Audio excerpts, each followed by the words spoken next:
Hello my dears, welcome in study with as. तो आज फिर से हम मापन और मात्रक से जुड़े हुए कुछ और क्वेश्चंस लेके आए हैं। ऑब्जेक्टिव टाइप के क्वेश्चन हैं जो आप लोग के साथ हम शेयर करेंगे और देखते हैं। पहला क्वेश्चन बिना रुके शुरू करते हैं। पहला क्वेश्चन है आपका कि 1 नैनोमीटर बराबर है। तो 1 नैनोमीटर किसके बराबर है? तो पहला ऑप्शन आपको दिख रहा है। पहला ऑप्शन है 10⁻⁹ मिमी। दूसरा ऑप्शन है 10⁻⁻6 सेंटीमीटर। तीसरा ऑप्शन है 10⁻⁻7 सेंटीमीटर और चौथा है 10⁻⁹ मीटर। तो नैनोमीटर की बात चल रही। नैनोमीटर बराबर क्या होता है? 1 नैनोमीटर बराबर क्या होता है? एक नैनोमीटर बराबर जो होता है वो होता है 1 nm इक्वल टू क्या होता है? nm इक्वल टू होता है 10⁻⁻9 मीटर। ये होता है। ठीक, अगर इसको सेंटीमीटर में बदलेंगे तो +2 ऐड हो जाएगा तो 10⁻⁻ कितना हो जाएगा? 7। तो इसमें ऑप्शन कौन से हो से जा देखो, 10⁻⁻7 सेंटीमीटर। ये आपका ऑप्शन हो गया सही। तो ये आपका सी ऑप्शन करेक्ट हो गया। तो ये आपका सी ऑप्शन हो गया करेक्ट। ठीक, इसके अलावा और भी एक ऑप्शन देखो, यहाँ पर डी ऑप्शन भी इसका करेक्ट जा रहा है। इसका डी ऑप्शन भी हो रहा है करेक्ट, क्योंकि इसमें 10⁻⁷ से में इसमें कितना है? 10⁻⁹ मीटर। तो इसका सी और डी दोनों ऑप्शन सही आ रहे हैं। इसके दोनों ऑप्शन कुछ ऐसे रख दिए गए हैं जिसकी वजह से दोनों सही होंगे, डी ऑप्शन भी और सी ऑप्शन भी। ठीक है, चलिए जो पहला प्रश्न हो गया तो इजी प्रश्न था। प्रकाश वर्ष मात्रक है। प्रकाश वर्ष किसका मात्रक है? नंबर 1 समय का, नंबर 2 दूरी का, नंबर 3 वेग का और नंबर डी है प्रकाश की तीव्रता का। तो जो प्रकाश वर्ष है वो किसका मात्रक है? तो प्रकाश वर्ष हमने बताया था पिछली वीडियो में कि प्रकाश के द्वारा एक वर्ष में चली गई दूरी होती है। कहाँ पर? वो भी निर्वात में चली गई दूरी होती है। तो इसका किसका मात्रक हो गया? दूरी का मात्रक है। पार्शिक मात्रक है। पार्शिक क्या है? समय का मात्रक है, दूरी का मात्रक है, आवृत्ति का है या कोणीय संवेग का है। तो जो पार्शिक है ये भी दूसरा प्रश्न आपका दूरी का मात्रक है और ये पार्शिक दूरी का बहुत बड़ा मात्रक है। ठीक है, जो कि एक पार्शिक बराबर कितने? 3.26 प्रकाश वर्ष होता है। ठीक, फिर दूसरा आ गया।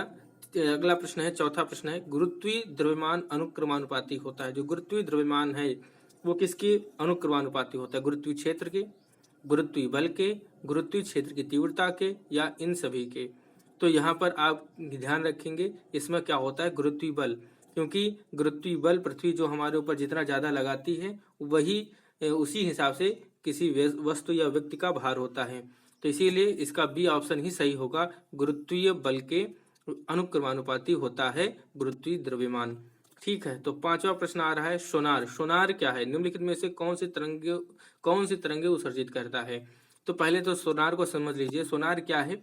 सोनार एक दूरी नापने की विधि है और सोनार की विधि के माध्यम से जैसे कि क्या होता है समुद्रों में कि नीचे समुद्र के जो पानी का तल है, पानी के तल से अंदर जो जैसे कोई चट्टान या कोई पनडुब्बी वगैरह पानी के अंदर है काफी, उसकी दूरी को पता करने के लिए इसको प्रयुक्त किया जाता है। इसमें क्या होता है कि यहाँ पर पराश्रव्य तरंगे भेजी जाती हैं और पराश्रव्य तरंगे उस पानी के अंदर प्रवेश करती हैं। अगर मार्ग में कोई ऐसा अवरोध चट्टान या पनडुब्बी वगैरह आ जाती है तो उससे टकरा करके वो परावर्तित होकर वापस लौट आती हैं। और इस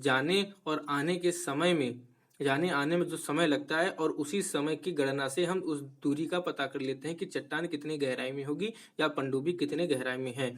तो इस विधि से इसमें किस तरंगों का प्रयोग किया जाता है? तो आप याद रखेंगे पराश्रव्य तरंगों का प्रयोग किया जाता है।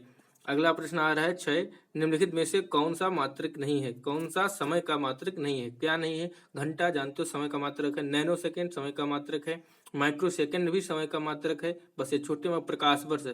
प्रकाश वर्ष ये अभी पढ़ चुके हो, ये दूरी का मात्रक है, आसानी से जान सकते हो। अगला प्रश्न है, निम्नलिखित में से कौन समय का मात्रक नहीं है? चलो ये भी उसी से आ गया। तो निम्नलिखित में से कौन सा नहीं है? 6 और 7 प्रश्न एक जैसे हो गए लेकिन ऑप्शन अलग है।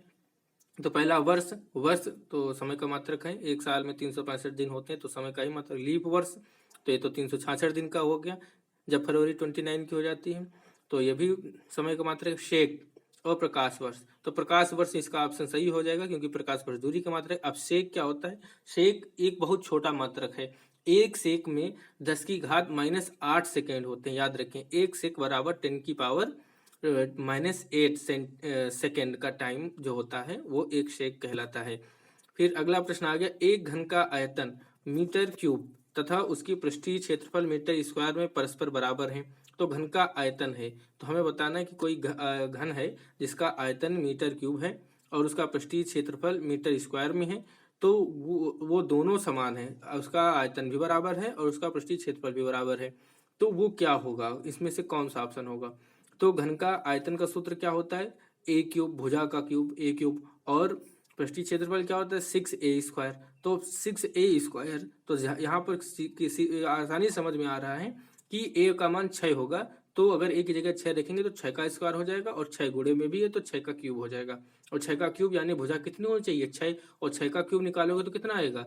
6 का 6 36, और 36 का 6 से गुणा करोगे तो 216 सेंटीमीटर क्यूब आएगा। तो बी ऑप्शन इसका सही है।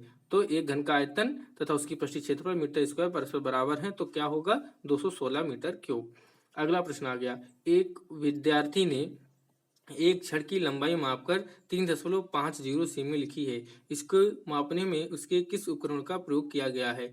तो सेंटीमीटर में छोटा वैल्यू आया है ये भी, तो किसका प्रयोग किया है? तो आप याद रखेंगे यहाँ पर मीटर स्केल, या अब 3.50 है यानी कि मिमी में भी दूरी नापी गई है, मिलीमीटर में दूरी नापी गई है। तो इसका मतलब क्या हो गया? एक वर्नियर कैलिपर्स, क्योंकि मिमी में नापने के लिए वर्नियर कैलिपर्स का अच्छा उपयोग किया जाता है। तो एक वर्नियर कैलिपर्स जहाँ वर्नियर स्केल के 10 भाग मुख्य स्केल के 9 भाग से मिलते हैं, और मुख्य स्केल के 1 सेमी में 10 भाग होते हैं। तो आप पढ़ते हो ये जो स्केल आते हैं उसमें 10 सेमी, 1 सेमी में 10 मिली में भाग होते हैं, और इसमें 10 भाग में केवल 9 भाग ही होते हैं। तो इसका ऑप्शन भी सही हो गया। तो इस तरीके से ये 9 प्रश्न थे जो हमने आपके साथ शेयर करें। तो आप लोग कमेंट करके बताइए कि ये प्रश्न आपको कैसे लगे। और एक क्वेश्चन आपको हम दे रहे हैं, जिस क्वेश्चन को आप जवाब बताएंगे। आप लोगों को जो बताना है वो आपको ये बताना है कि विकृति की विमा क्या होती है, विकृति कैसी राशि है, इसके बारे में आपको बताना है। क्योंकि इसके बाद जो चैप्टर आएगा, फिलहाल अभी तो सार्थक अंक से जुड़ी हुई कुछ बातें अगली नेक्स्ट वीडियो में आएंगी, और उससे जुड़ी हुई भी हम लेके आएंगे प्रतिशत त्रुटि और सार्थक अंक, परसेंटेज एरर और जो कोफिशिएंट डिजिट। तो ठीक है, तो आज के लिए इतना ही। थैंक्स फॉर वॉचिंग, मिलते हैं नेक्स्ट वीडियो में।